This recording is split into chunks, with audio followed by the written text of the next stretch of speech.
आज जेनेटिक्स के एक बहुत ही इम्पोर्टेंट टॉपिक के बारे में बात करेंगे। टॉपिक का नाम है जीवास जीनोम वाइड एसोसिएशन स्टडी या फिर इसे होल जीनोम एसोसिएशन स्टडी भी कहा जाता है। जैसा कि हम जानते हैं कि फार्म एनिमल में सिलेक्शन के लिए सबसे बेस्ट सबसे अच्छे एनिमल को सिलेक्ट करने के लिए जनरली मॉलिक्यूलर मार्कर को यूज किया जाता है। मार्कर की बेसिस पर जो अच्छे इंडिविजुअल है उनको आइडेंटिफाई किया जाता है।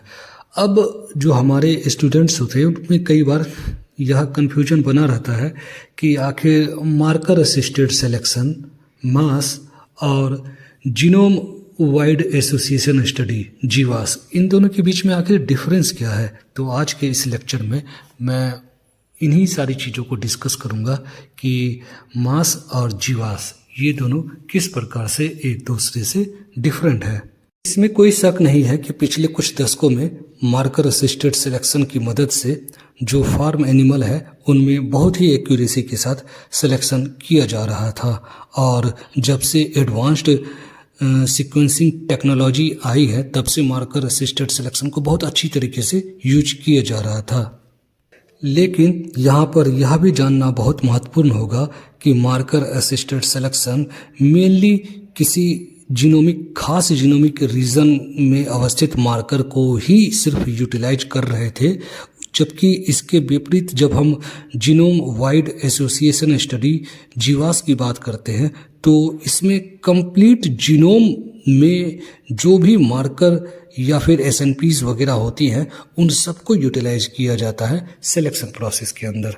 जीवास के अंतर्गत एक साथ कई सारे एसएनपीज और डीएनए के डिफरेंट वेरिएंट्स को रिकॉग्नाइज किया जाता है, और साथ ही साथ जीवास की मदद से यह देखा जाता है कि कोई particular QTL quantitative trait loci क्या किसी खास डिजीज या फिर ग्रोथ प्रोडक्शन ट्रेट के साथ एसोसिएटेड है या नहीं है।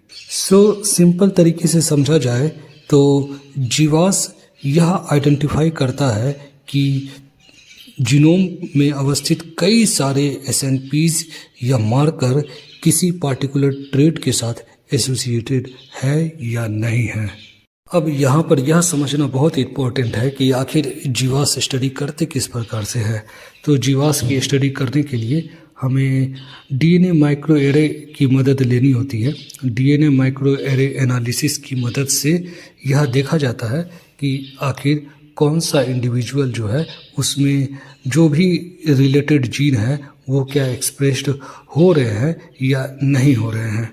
डीएनए चिप को तैयार करने के लिए एक बहुत ही लंबा रिसर्च प्रोग्राम को किया जाता है, जिसमें आपको कंट्रोल ग्रुप को रखा जाता है, जिसमें कुछ इंडिविजुअल्स आपके हो सकते हैं कि हेल्दी हो, कुछ के परफॉर्मेंस नॉर्मल हो, कुछ के नॉर्मल से ज़्यादा बेहतर हो और कुछ के बिलो नॉर्मल हो। अब आप डीएनए डिफरेंट जो ग्रुप्स हैं उनके डीएनए सैंपल को लेने के बाद एनालाइज किया जाएगा कि आखिर डीएनए सैंपल में कौन से मार्कर, कौन सा एसएनपीज, किस तरीके के एसएनपीज डिफरेंट ग्रुप्स में है, जिसकी वजह से उनकी जो परफॉर्मेंस है वो एक पार्टिकुलर लेवल पर आता है। तो इन सारी चीज़ों को करने के लिए एक बहुत ही लंबा समय, साथ ही साथ बहुत ही ज़्यादा एनिमल्स के सैंपल चाहिए होंगे। आपको हजारों लाखों की संख्या में इंडिविजुअल्स के डीएनए सैंपल चाहिए होंगे और साथ ही साथ उनके फिनोटाइपिक परफॉर्मेंस चाहिए होंगे।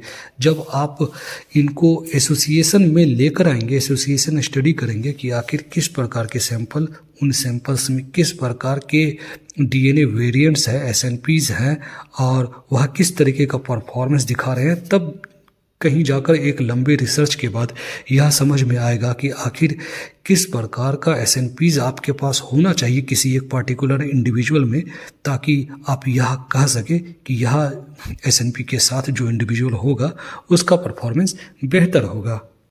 वेस्टर्न कंट्रीज़ में ऑलरेडी बायो बैंक्स इस्टेब्लिश किए जा चुके हैं, साथ ही साथ वहाँ हैपमैप प्रोजेक्ट भी चल रहा था। इस वजह से वहाँ पर वेस्टर्न कंट्रीज़ में डीएनए सैंपल्स ऑलरेडी एक लार्ज अमाउंट में, बड़ी संख्या में उन लोगों ने मेंटेन करके रखा हुआ। साथ ही साथ फिनोटिपिक परफॉर्मेंस डिफरेंट एनिमल्स का वो भी वहाँ पर बड़ी अच्छी तरीके से किया जा रहा है।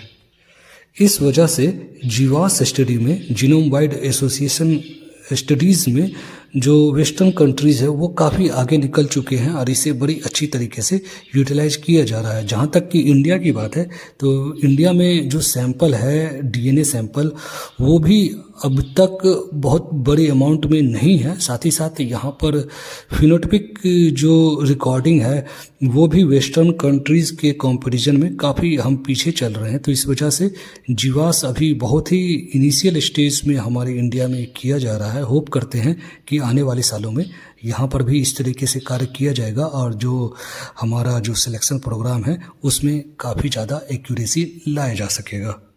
कुछ बायो इन्फॉर्मेटिक्स के सॉफ्टवेयर जैसे कि प्लिंक और आर, इन सबको यूटिलाइज करते हुए जो भी हमारे पास डाटा या इंफॉर्मेशन गैदर होता है माइक्रो एरे के जरिए, उसे स्टडी किया जाता है और यह देखा जाता है कि आखिर कौन सा इंडिविजुअल बेस्ड है सिलेक्शन प्रोग्राम में लिए जाने के लिए।